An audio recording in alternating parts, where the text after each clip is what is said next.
یہ سورہ زمر میں اللہ تعالیٰ فرماتا ہے قیامت کے دن کا منظر کیسے قیامت قائم ہوگی۔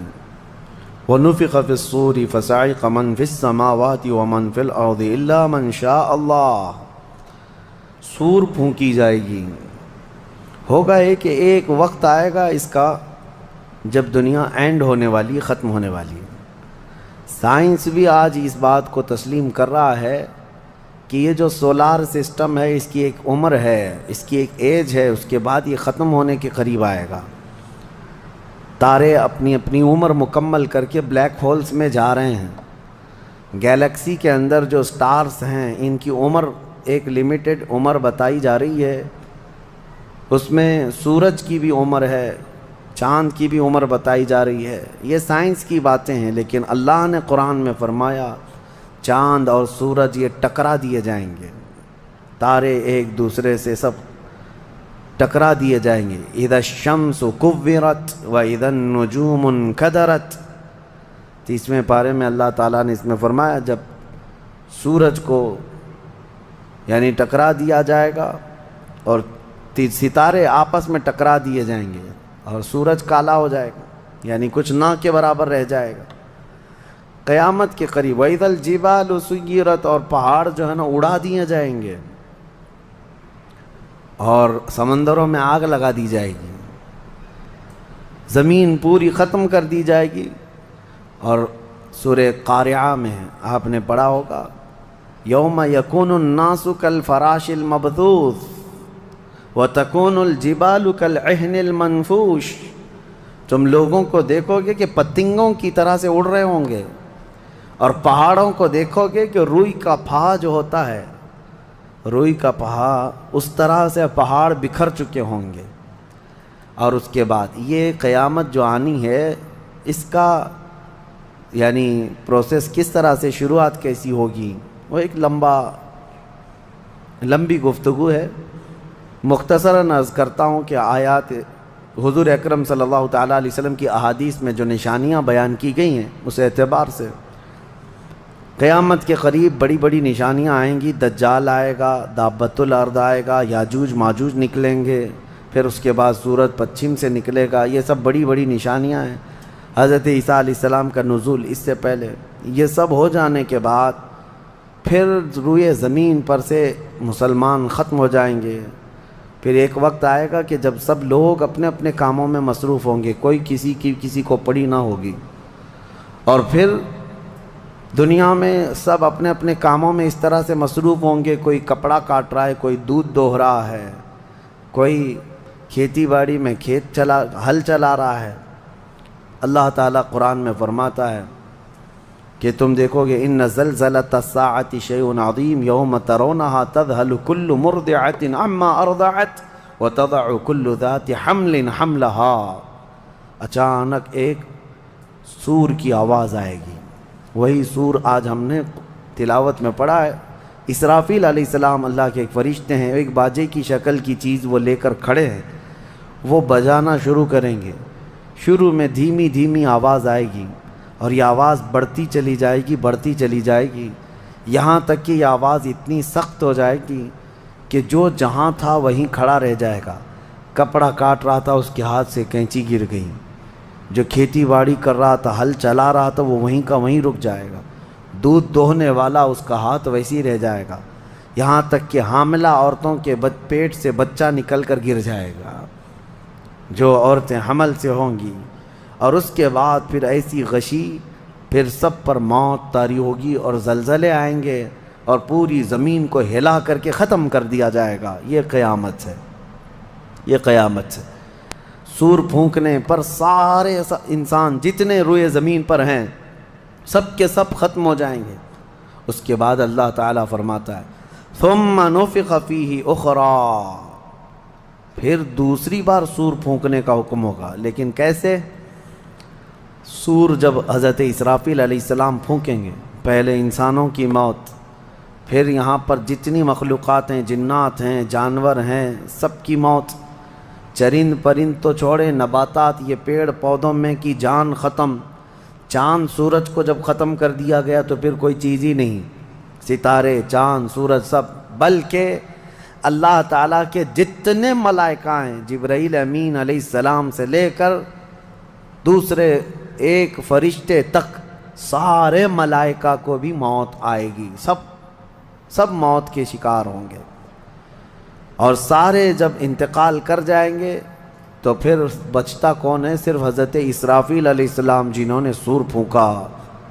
اب ان کو سور پھونکنے کا حکم جو تھا وہ کہا جائے گا روک دو اب، پھر اللہ تعالی حضرت اسرافیل علیہ السلام کو بھی موت طاری کرے گا، اور روح نکالنے والا فرشتہ کون ہے؟ ملک الموت اسرائیل علیہ السلام۔ اب تک یہ سب کی روح نکال چکے ہوں گے، اور پھر اللہ تعالیٰ اسرائیل علیہ السلام کی بھی روح نکال دے گا۔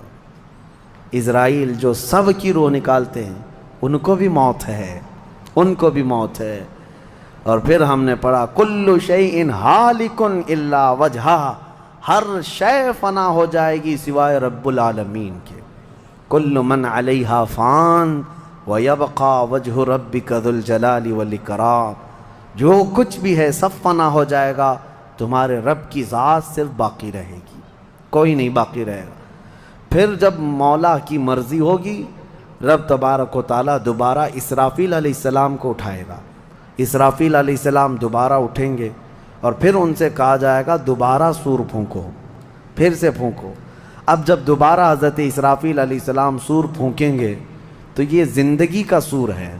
پہلے والا یہ نفخہ اولا اس کو کہتے ہیں، وہ موت کا تھا، اور نفخہ ثانیہ حیات کا ہے، زندگی کا ہے۔ اب رب تعالیٰ نے جو وعدہ فرمایا تھا کہ ہم تمہیں موت کے بعد دوبارہ اٹھائیں گے، یہ وعدہ اس وقت پورا ہوگا۔ اب دوسرے مرتبہ جب سور پھونکنا شروع کرتے ہیں اسرافیل علیہ السلام، کتنے انسان آئے گئے، آدم علیہ السلام سے لے کر قیامت تک، سب وہ زمینوں میں جہاں کہیں ہوں گے، کسی کو جلا کر ختم کر دیا گیا ہو، کسی کو جانور کھا گیا ہو، کسی کو پانی میں ختم کر دیا ہو، کسی بھی طرح سے، لیکن مولا تعالیٰ سب کو اٹھانے والا ہے۔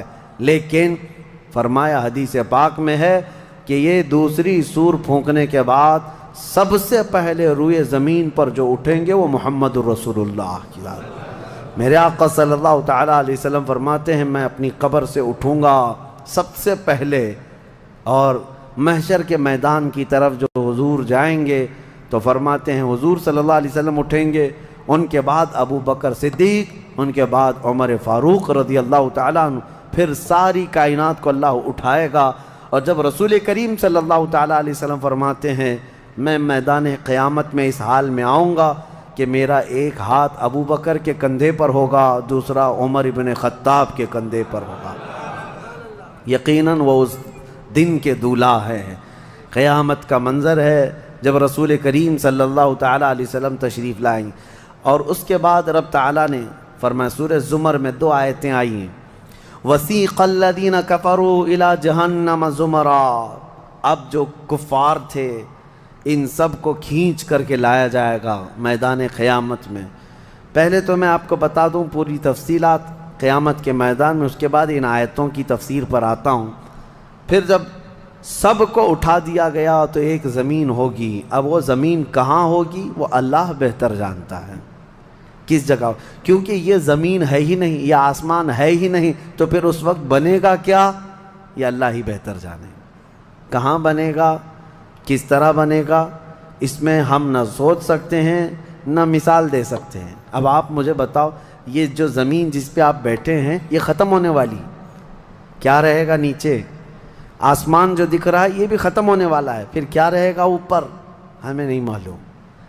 لیکن اللہ کریم ایک زمین بنائے گا جس کے متعلق کہا گیا وہ تانبے اور پیتل سے بنی ہوئی ہوگی، یہ مٹی والی زمین نہیں۔ اور پھر اس کے بعد سورج کو پھر دوبارہ زندہ کیا جائے گا، اور سورج کو سب کے سروں پر لا کر کھڑا کر دیا جائے گا۔ اب وہ زمین اور جس میں سارے انسانوں کو جمع کر دیا گیا ہے، آپ اندازہ کریں وہ زمین میں نہ کوئی عمارت ہوگی نہ درخت ہوگا، وہ بالکل فلیٹ زمین ہے، صرف میدان ہی میدان ہے۔ ایسا نہیں ہے کہ یہاں پر کوئی میدان اور تھوڑی دور کے بعد کوئی عمارت دکھے گی یا کوئی درخت دکھے گا یا کوئی پہاڑ، نہیں، کچھ نہیں، صرف سیدھی زمین۔ اسی لیے کہ وہاں تم 500 سال بھی اس میدان میں بھاگتے رہو گے تو سائے کے لیے ایک پتا بھی نہیں ملے گا، ایک پتا بھی نہیں، کہاں سایہ حاصل کر سکو۔ لیکن کچھ خوش نصیبوں کے لیے اللہ نے فرمایا کہ عرش کا سایہ انہیں اللہ عطا فرمائے گا۔ وہ کون لوگ ہیں؟ ان میں کئی لوگ ہیں، جس میں سے ایک ہی میں بتاتا ہوں، رجل تعلق قلبہ بالمساجد، وہ ایسا آدمی جس کا دل مسجدوں میں لگا ہوا ہے، قیامت کے دن اسے اللہ عرش کا سایہ عطا فرمائے گا۔ آپ کی نماز ہو گئی، بیٹھے کیوں ہیں؟ نماز ہو گئی، نماز کے بعد چلے جانا چاہیے، لیکن تمہارا دل مسجد میں لگا ہوا ہے۔ انہی لوگوں کی فضیلت میں ہے جب قیامت کے دن کوئی سایہ نہ ہوگا، ان لوگوں کے لیے اللہ عرش کا سایہ عطا کرے گا۔ اب یہ جو سارے لوگ جمع ہوں گے، کسی کو کچھ پتہ نہیں کہ ہونا کیا ہے، کسی کو نہیں پتہ کہ کیا ہونا ہے، نفسا نفسی کا عالم ہے اور سب ایک دوسرے کو تک رہے ہیں۔ اب یہی مسئلہ ہے کہ سارے لوگ وہاں پہ کفار بھی ہوں گے، مشرکین بھی ہوں گے، جتنی امتیں پہلے آئی تھی وہ بھی ہیں، انبیاء بھی ہیں، اولیاء بھی ہیں، صلحاء بھی ہیں، صحابہ بھی ہیں، علماء بھی ہیں، سب ہیں، لیکن کسی کو کچھ سوچتا نہیں کہ کیا کیا جائے۔ یہی بے خبری سے پوری مخلوق جو ہے انبیاء کے پاس جاتی ہے۔ انبیاء میں سب سے پہلے ابو البشر سیدنا آدم علیہ السلام سے کہتے ہیں سارے لوگ، آپ تو ہم سب کے باپ ہیں، ہمارے لیے اللہ کی بارگاہ میں سفارش کریں کہ کچھ ہمارے متعلق کیا حکم ہے وہ پتہ چل جائے، ہمیں کہاں جانا ہے، جنت میں یا دوزخ میں، یہ ابھی پتہ چل جائے، حساب بھی نہیں شروع ہو رہا ہے۔ تو آدم علیہ السلام نے فرمایا، وہ فرمائیں گے کہ اے لوگو جاؤ، اس لیے کہ مجھے ڈر ہے اللہ کریم کی بارگاہ میں نے جنت میں وہ ممنوع شجر کا جو پھل کھا لیا تھا، مجھے آج بھی اس کا احساس ہے کہ کہیں رب تبارک و تعالیٰ مجھے اس پر عتاب نہ فرما دے، جاؤ کسی اور کے پاس۔ جتنے نبیوں کے پاس یہ قوم جاتی تھی، وہ انبیاء کرام یہ کہتے آج ہمیں خوف ہے اللہ کریم کی بارگاہ میں، وہ قہار ہے، وہ جبار ہے۔ اور میں نے آج ایک آیت یہ بھی پڑھی ہے سورہ مومن میں، اللہ نے فرمایا لمن الملک اليوم، اس دن یہ آواز آئے گی، آج کی بادشاہت کس کی ہے، آج کی بادشاہت کس کی ہے؟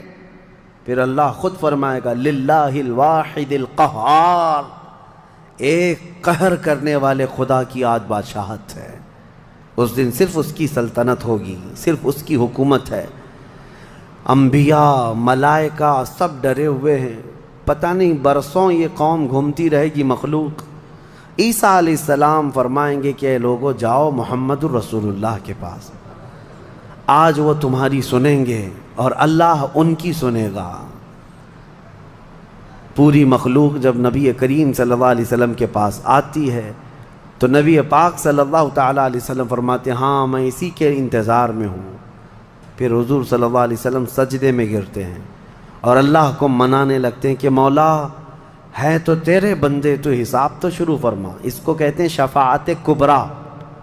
یہ کیا ہے؟ شفاعت کبریٰ، بڑی شفاعت، یہ سب کے لیے، کافروں کے لیے، مشرکوں کے لیے، سب کے لیے۔ یعنی حضور کی پہلی شفاعت کس کام کی تھی؟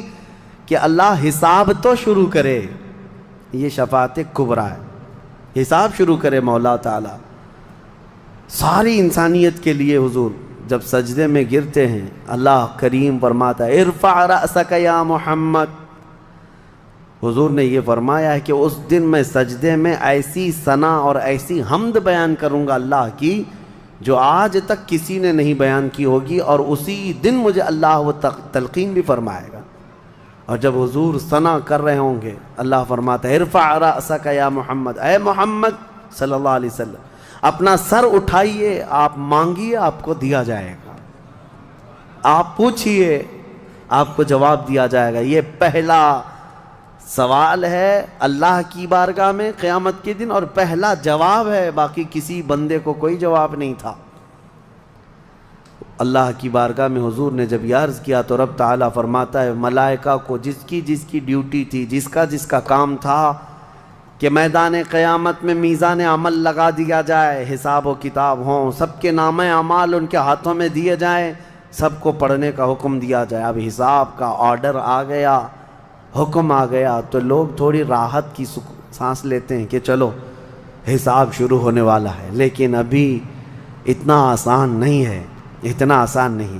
اب فرشتے لا رہے ہیں سب کے اعمال نامے، لوگوں کو ایسا لگتا ہے اعمال نامہ یہ 4 پنے کا ہوگا، ہاں جیسے ایگزام پیپر میں فل شیٹ A4 سائز کی شیٹ لے کر کے بیٹھتے ہیں۔ قرآن میں تو اللہ تعالیٰ نے فرمایا کہ جب نامہ اعمال فرشتے لے کر کے آئیں گے تو کتنے ہوں گے پتہ ہے؟ تمہاری نظر جہاں تک جاتی ہوگی وہاں تک صرف کتابیں تمہاری ہوں گی، صرف تمہاری کتابیں فرشتے لاد کر کے لا رہے ہوں گے، اس میں سب لکھا ہوگا، زندگی میں جتنی مرتبہ باتیں کیا تھا، جو کچھ بھی کیا تھا سب ڈیٹیل ہوگا۔ اور ہر آدمی وہاں پکار کر کے کیا کہتا ہے؟ ما لی ھذا الکتاب لا یغادر صغیرۃ ولا کبیرۃ الا احصاها، اے اللہ تو کیسی کتاب بنا دیا، اس میں چھوٹی چیز بھی نہیں چھوڑی گئی، بڑی چیز بھی نہیں چھوڑی گئی، سب لکھ دیا گیا ہے، اور پھر لا کر کے تھما دیا جائے گا۔ یہ پہلی علامت ہے کہ جس کے سیدھے ہاتھ میں اس کے نامہ اعمال پکڑا دیے جائیں گے، فرمایا گیا اس کے لیے وہیں سے ہلکا پن ہے، بشارت ہے کہ آسانی ہوگی، اور جس کے بائیں ہاتھ میں فرشتوں نے پکڑا دیا تو سمجھ لو کہ اب لمبا اس کا وقت جانے والا ہے، حساب سخت ہونے والا ہے۔ یہ تو صرف پڑھ کے سنانا ہے، اور اس کے بعد پھر پکڑ ہوگی کسی کام پر، یہ تو نے کیوں کیا تھا اس کی وجہ بتا، یہ تو نے کیوں کھایا تھا اس کی وجہ بتا، اس کے ساتھ ایسا کیوں کیا تھا اس کا سبب بتا۔ صرف پڑھ کر کے سنانا نہیں ہے، جو کیا تھا اس کی وجہ بتانا ہے، اور جب وجہ کچھ نہ ہوگی حکم آ جائے گا کہ انہیں اوندھے منہ کھینچ کر کے دوزخ کی طرف لے جائیں۔ یہ قیامت کے دن ہو رہا ہے۔ اب یہاں پر ایک دوسری شفاعت ہے میرے آقا صلی اللہ علیہ وسلم۔ اب یہ جو شفاعت ہے یہ خاص امت محمدیہ کے لیے۔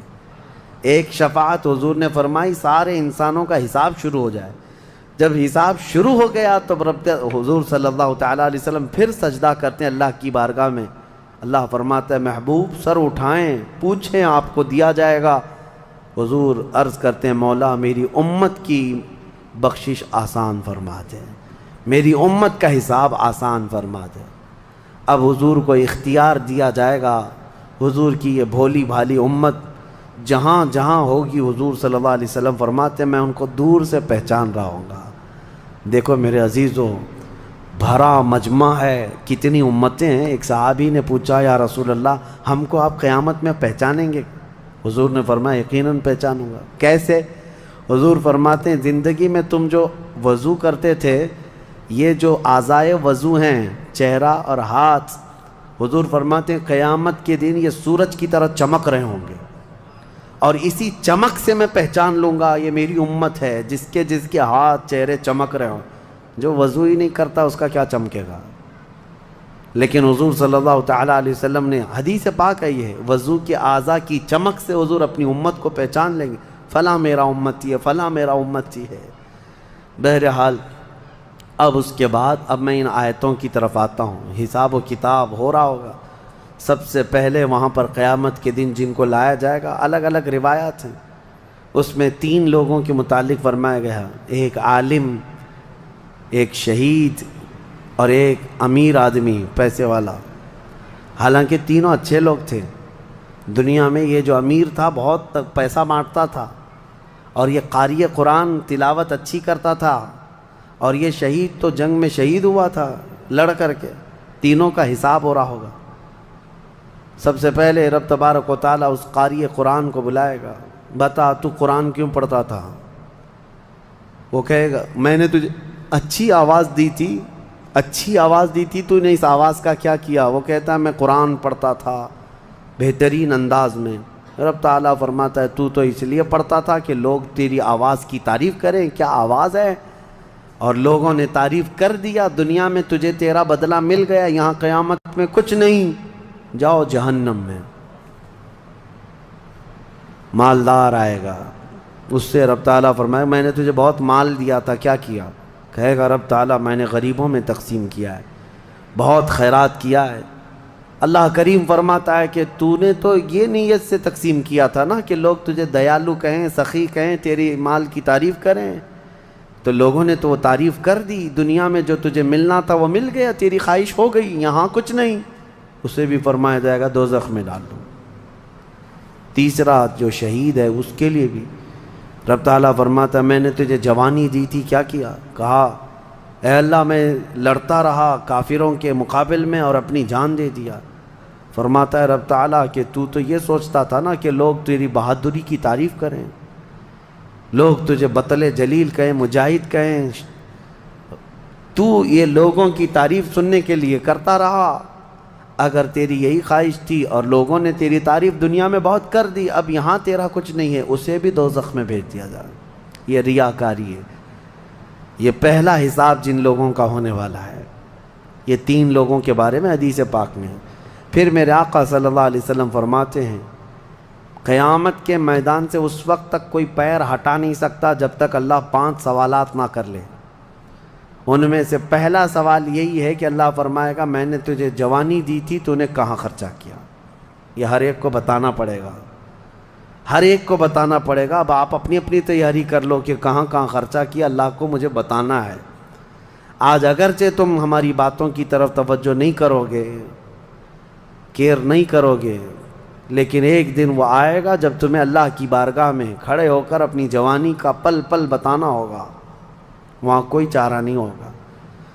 وہی اب آیت کریمہ ہے وَسِيقَ الَّذِينَ كَفَرُوا إِلَى جَهَنَّمَ زُمَرًا حَتَّى إِذَا جَاءُوهَا فُتِحَتْ أَبْوَابُهَا وَقَالَ لَهُمْ خَزَنَتُهَا، کافروں کی جماعت کو فرشتے کھینچتے ہوئے دوزخ کی طرف لائیں گے۔ دوزخ کیسی ہوگی میں انشاءاللہ العزیز اس کو عرض کروں گا آخری میں، رمضان کے آخر میں، کیونکہ یہ جو عشرہ گزر رہا ہے یہ جہنم سے آزادی کا عشرہ ہے۔ کاش اللہ ہمارا نام بھی آزاد ہونے والوں میں شامل فرمائے، کہ جہنم سے آزاد ہونے والوں میں ہمارا نام شامل ہو گیا تو پھر قسمت ہی قسمت سے۔ جب لایا جائے گا دوزخ کے کنارے، جماعت کی جماعتیں آ رہی ہوں گی، جماعت، یہاں پر اللہ نے فرمایا زمرہ یعنی بہت کثیر تعداد میں جماعت کو کھینچ کر کے لایا جائے گا۔ پھر دوزخ کے دروازے کھول دیے جائیں گے، فتحت ابوابها، دروازے کھول دیے جائیں۔ وقال لهم خزنتها، اور جو دربان ہے دوزخ کے دروازے پر، حضرت مالک، وہ فرشتے ہیں، بڑے سخت قسم کے فرشتے ہیں، وہ ان سے پوچھیں گے، جو جماعت دوزخ میں ڈالے جانے کے لیے لائی جا رہی ہوگی ان کو پہلے پوچھیں گے الم یأتکم رسل منکم یتلون علیکم آیات ربکم وینذرونکم لقاء یومکم ھذا، اے لوگو کیا تمہارے پاس اللہ کا کوئی رسول نہیں آیا تھا؟ کیا تمہیں اللہ کی آیتیں پڑھ کر کے کسی نے نہیں سنایا تھا؟ یا آج کے دن کے بارے میں تمہیں کسی نے ڈرایا نہیں تھا کہ قیامت آنے والی ہے؟ یہ دوزخ کا فرشتہ لوگوں سے پوچھے گا، قرآن میں اللہ فرماتا ہے۔ تو لوگ کیا کہیں گے؟ قالوا بلا ولکن حقت کلمۃ العذاب، وہ کہیں گے ہاں کیوں نہیں آئے تو تھے لیکن ہم جھٹلا دیے تھے، نبیوں کے پیچھے نہیں چلے، قیامت کے دن پر یقین نہیں رکھے، اور عذاب ہمارے اوپر واجب ہو گیا، ہم جا رہے ہیں۔ قیل ادخلوا ابواب جہنم خالدین فیہا، ان سے کہا جائے گا ادخلوا ابواب جہنم، داخل ہو جاؤ جہنم کے دروازوں میں، خالدین فیہا، ہمیشہ تم رہو گے یہاں پر۔ یہ کافروں کے لیے ایسی آواز آئے گی کہ وہ چیخ مارتے ہوئے دوزخ میں کود رہے ہوں گے۔ فبئس مثوى المتکبرین، اللہ فرماتا ہے کیا ہی بری جگہ ہے، کیا ہی برا ٹھکانہ ہے یہ گھمنڈ کرنے والوں کا، زمین پہ اترانے والوں کا جو اللہ کو نہیں مانتے تھے۔ اب سنیے 1000 سال تک دوزخ میں جلتے کڑتے رہیں گے، پکارتے رہیں گے اے مالک اے مالک اے مالک اے مالک۔ کون؟ جو دربان دوزخ ہے، دربان ہے دوزخ کے دروازے کا، وہ 1000 سال کے بعد سن کر کے پوچھیں گے کیا بات ہے تمہاری، کیا چاہتے ہو؟ کفار و مشرکین کہیں گے کہ ہماری بات کرا دے اللہ سے، ہماری بات کرا دے اللہ سے کہ کچھ ہم پر بھی رحم ہو جائے۔ حضرت مالک کہتے ہیں خدا قہار ہے غضب پر، خدا قہار ہے غضب پر۔ اللہ کریم کی بارگاہ میں بات کرنے کی بڑے بڑے فرشتوں کی ہمت نہیں ہے، کہیں گے ابھی نہیں میں بات کرا پاؤں گا، پھر وہ 1000 سال اور عذاب میں جلتے رہیں گے، چیختے رہیں گے۔ دوسرے 1000 سال کے بعد حضرت مالک پوچھیں گے کیا بات ہے؟ جہنمی کہیں گے کہ اے مالک تو ہماری بات کرا دے اللہ سے۔ آپ کی بار حضرت مالک کہتے میں ہمت کرتا ہوں۔ اللہ قدیر و جبار کی بارگاہ میں عرض کرتے مولا جتنے بھی دوزخ میں جا چکے وہ تجھے فریاد کر رہے ہیں، وہ تجھ سے بات کرنا چاہتے ہیں۔ اب رب تعالیٰ کی طرف سے جواب آتا ہے حضرت مالک کو، اے مالک ان دوزخیوں سے کہہ دو کہ آج کے بعد رب تبارک و تعالیٰ نہ ان کی طرف نظر فرمائے گا نہ کلام کرے گا۔ لا یکلمہم اللہ یوم القیامت ولا ینظر الیہم، ان کی طرف رب تعالیٰ دیکھنا بھی نہیں چاہتا۔ وہ قدیر و جبار خدا جب دنیا میں ہر دن بلا رہا تھا آجا میرے بندے میرے پاس، آجا میرے بندے میری طرف آجا، ففروا الی اللہ، اللہ کی طرف دوڑ پڑ، نہیں سنتا تھا، ایک دن بھی نہیں سنا۔ اور جہنم میں جانے کے بعد پکار رہا ہے، رب تعالیٰ فرماتا ہے اب اللہ ان کی طرف دیکھنا بھی نہیں چاہتا۔ حضرت مالک جب یہ پیغام سنا دیتے ہیں اللہ کا، جہنم میں ایسی چیخ نکلتی ہے جہنمیوں کی کہ پورا جہنم ہلنے لگ جاتا ہے، کانپنے لگ جاتا ہے ان جہنمیوں کی چیخ سے، کہ اب ان کو کہہ دیا جاتا ہے خالدین فیہا، اب تم ہمیشہ کے لیے رہو گے یہاں پر۔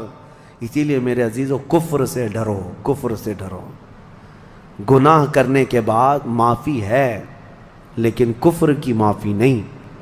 اسی لیے اولیاء امت ڈرا کرتے تھے کہ کہیں موت سے پہلے ایمان چلا گیا، کفر پر موت ہو گئی تو کیا ہوگا؟ پھر ہمیشہ کے لیے دوزخ میں جانا پڑے گا، نہ وہاں کسی کی سفارش ہوگی نہ کوئی شفاعت ہوگی۔ شفاعت اور سفارش گنہگاروں کے لیے ہے، کافروں اور مشرکین کے لیے نہیں۔ قرآن میں اللہ نے فرمایا ان اللہ لا یغفر ان یشرک بہ ویغفر ما دون ذلک لمن یشاء، بے شک اللہ تعالیٰ اس کے ساتھ کیے ہوئے شرک کو اور کفر کو ہرگز معاف نہیں کرے گا، اور اس کے علاوہ جو کچھ بھی کیا ہے اللہ سب معاف کرے گا، کفر کو اور شرک کو معاف نہیں کرے گا۔ اب سنیے دوسری آیت ہے، وَسِيقَ الَّذِينَ اتَّقَوْا رَبَّهُمْ إِلَى الْجَنَّةِ زُمَرًا، اس میدان قیامت میں کچھ وہ جماعتیں بھی ہیں جو دنیا میں تقوی حاصل کر چکی تھی، فرمان خدا پر چلتی تھیں، ان کی نمازیں ٹھیک تھی، اللہ سے ڈرتے تھے، اپنی راتیں وہ رو رو کر گزارتے تھے، مولا کو پکارتے تھے۔ وہاں قیامت کے دن اللہ ان کے حال یہ ہیں کہ ان کا استقبال ہو رہا ہوگا، فرشتے ان کو سجا کر کے لا رہے ہوں گے، اور وہ بھی جماعت کے ساتھ جا رہے ہوں گے جنت کی طرف۔ تو جیسی وہ پہنچیں گے فتحت ابوابہا، قرآن میں ہے 7 دروازے جنت کے ان کے لیے کھول دیے جائیں گے۔ یہ پرہیزگار لوگ ہیں، یہ تقوی والے لوگ ہیں۔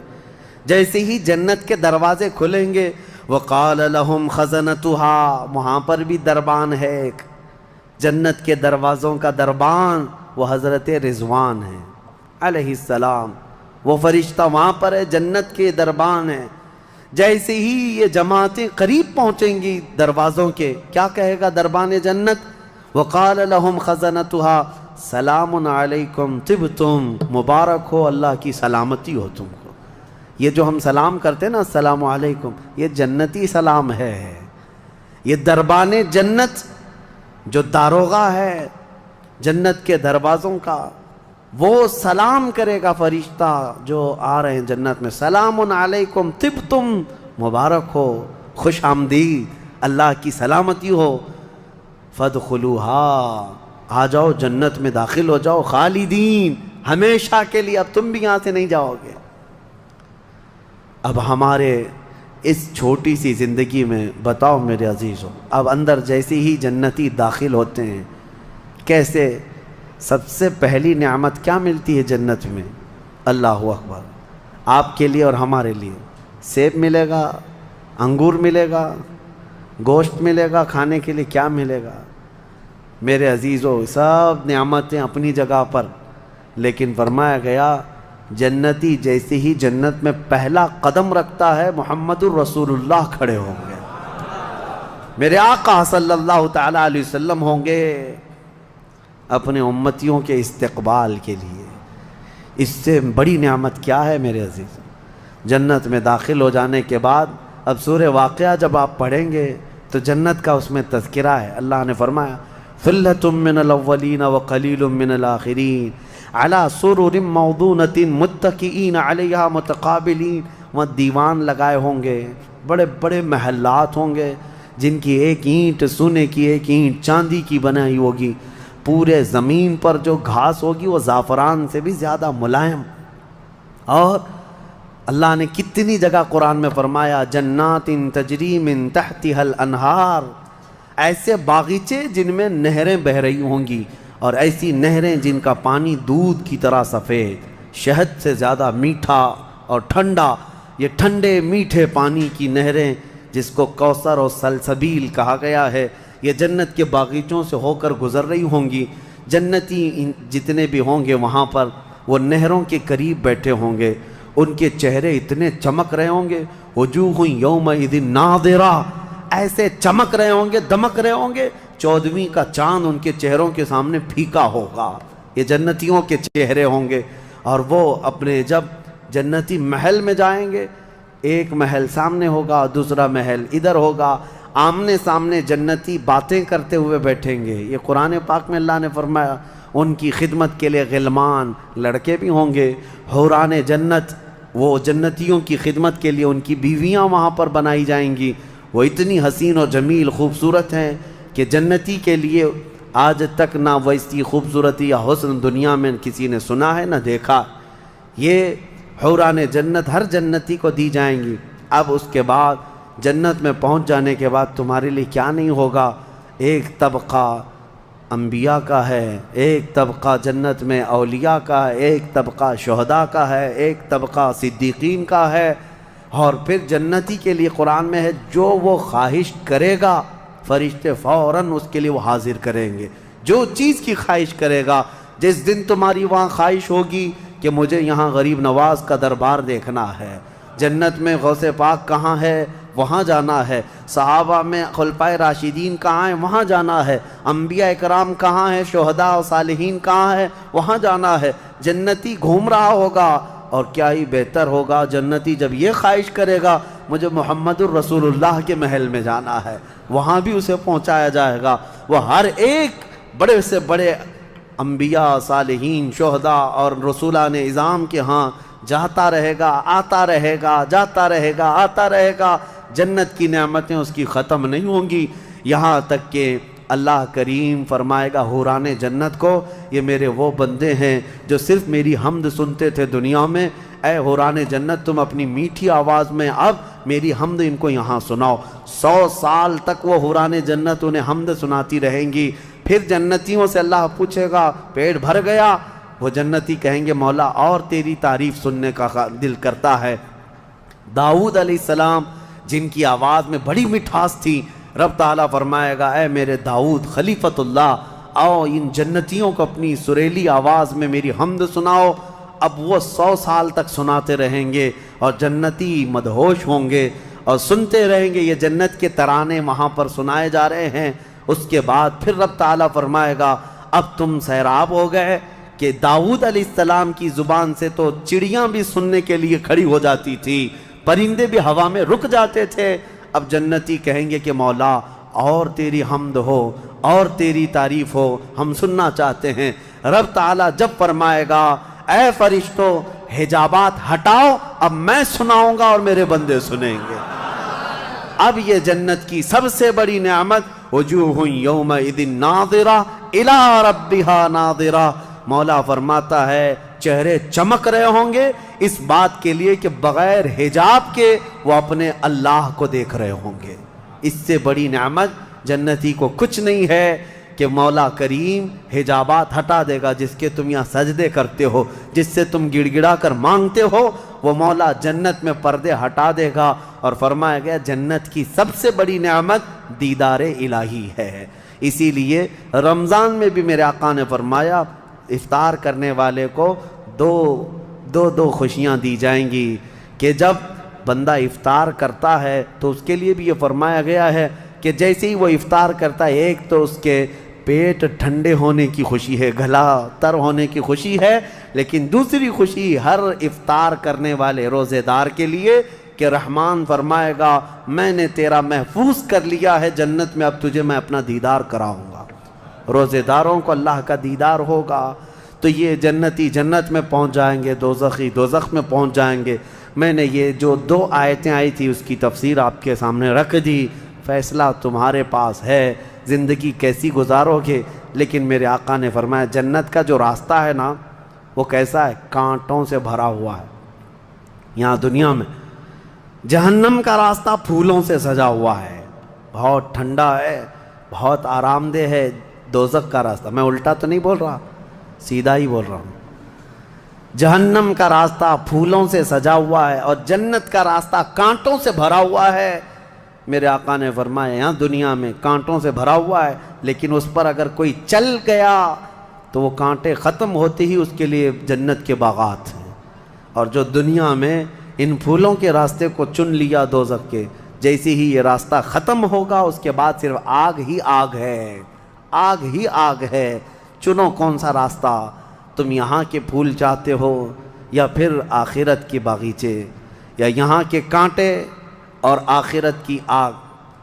یہ تمہارے ہاتھ میں ہے، کس طرح سے تم اپنی زندگی کو متعین کرتے ہو۔ بس یہ رمضان کی آج پہلی طاق رات ہے، ہو سکتا ہے آج شب قدر ہو، اور اللہ کریم کی بارگاہ میں مانگو کہ اے اللہ ہمیں بن مانگے تو نے اپنے حبیب کی امت میں پیدا کیا ہے، اور ہم تیری بارگاہ میں اب سوال کرتے ہیں مولا تو اپنی جنت سے ہم غریبوں کو محروم نہ فرما۔